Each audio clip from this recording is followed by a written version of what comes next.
سیدنا عمر بن خطاب رضی اللہ تعالیٰ عنہ کی کنیت ابو حفص یعنی ان کی بیٹی حفصہ رضی اللہ تعالیٰ عنہ کے نام پر انہوں نے ابو حفص اپنی کنیت رکھی تھی. نام عمر بن خطاب رضی اللہ تعالیٰ عنہ تھا. لقب فاروق تھا.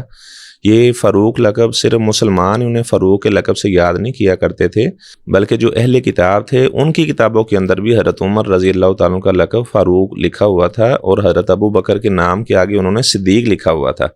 یعنی یہ صرف مسلمانوں کے یہ صدیق اور فاروق نہیں ہے، بلکہ اہل کتاب بھی انہیں صدیق اور فاروق کے لقب کے ساتھ یاد کیا کرتے تھے. تو اس طرح عمر بن خطاب رضی اللہ تعالیٰ عنہ کا جو نسب نامہ ہے وہ 9ویں پشت پر جا کر کعب بن لؤی پر آپ صلی اللہ علیہ وسلم کے ساتھ بھی جا کر ملتا ہے. تو عمر بن خطاب رضی اللہ تعالیٰ عنہ آپ صلی اللہ علیہ وسلم کے فادر ان لا تھے. ام المومنین حفصہ بنت عمر رضی اللہ تعالیٰ عنہ آپ صلی اللہ علیہ وسلم کی زوجہ تھی. اور اس طرح جو سیدنا علی رضی اللہ تعالیٰ عنہ ہیں ان کے یہ داماد تھے. تو ان کی ازواج کا آپ نے سوال کیا ہے کہ حضرت عمر رضی اللہ تعالیٰ عنہ کی ازواج کتنی تھی. تو جو کتابوں میں ملتا ہے کہ اسلام سے قبل انہوں نے نکاح کیے یا اسلام کے بعد انہوں نے نکاح کیے تو 13 ازواج کا ذکر ملتا ہے. یہ کے بعد دیگرے. ٹھیک ہے. تو ان میں جو سب سے پہلے ذکر ہے زینب بنت مظعون رضی اللہ تعالیٰ عنہ. عثمان بن مظعون رضی اللہ تعالیٰ عنہ کی یہ بہن تھی.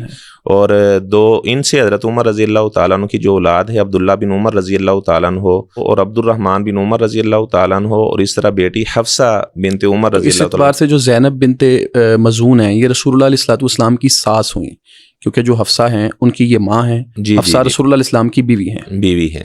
یعنی آپ صلی اللہ علیہ وسلم کی جو یعنی حضرت عمر رضی اللہ تعالیٰ عنہ کے زینب بنت مظعون سے 2 بیٹے ہیں اور 1 بیٹی ہے.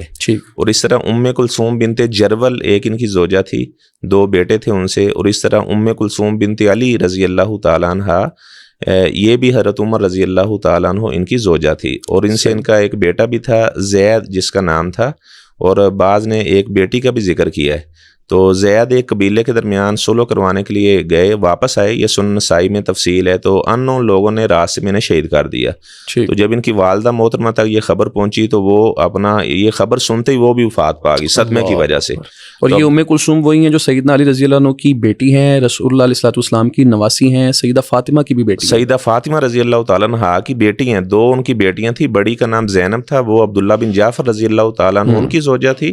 اور یہ جو ام کلثوم بنت علی ہیں یہ امیر المومنین ابو حفص عمر بن خطاب رضی اللہ تعالیٰ عنہ ان کی زوجہ تھی. اس سے جو حضرت علی رضی اللہ عنہ کا سیدنا عمر کے ساتھ اور سیدنا عمر کا جو اہل بیت اور سیدنا علی کے ساتھ جو تعلق ہے وہ بھی اس کی بھی ایک بڑی اچھی مثال واضح ہوتی ہے. بے شک بے شک، کیونکہ حضرت عمر رضی اللہ تعالیٰ عنہ تو اہل بیت کے ساتھ بڑی خصوصی محبت کیا کرتے تھے.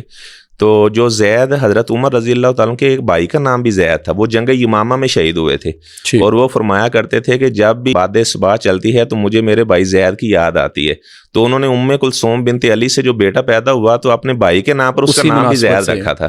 تو جب وہ بیٹا شہید ہو گیا تو رضی اللہ تعالیٰ عنہ کی بھی سیدہ ام کلثوم رضی اللہ تعالیٰ عنہ کی وفات ہوئی.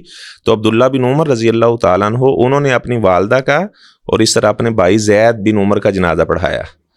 تو اس طرح عاتقہ بنت زید یہ بھی حضرت عمر رضی اللہ تعالیٰ عنہ. تو کل ملا کے عمر رضی اللہ عنہ کی جو بیویاں ہیں وہ آپ نے بتایا 13 ہیں. اور کل ملا کے جو ان کی اولاد ہے سارے بیٹیاں وہ بھی 13 ہے. بالکل ٹھیک ہے. اور ان میں آپ نے ذکر کیا جیسا کہ سیدنا علی رضی اللہ عنہ کی بیٹی بھی ہیں. ایسے 2 لونڈیوں کا ذکر بھی ملتا ہے. لونڈیاں بھی 2 کا ذکر. ٹھیک ہے.